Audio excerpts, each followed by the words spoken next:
ka ba? Okay, papahinga muna.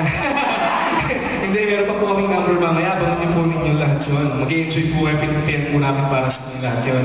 And Tita Eva and family, thank you rin so much po sa inyo sa suporta. So anyway, asabay-sabay po natin.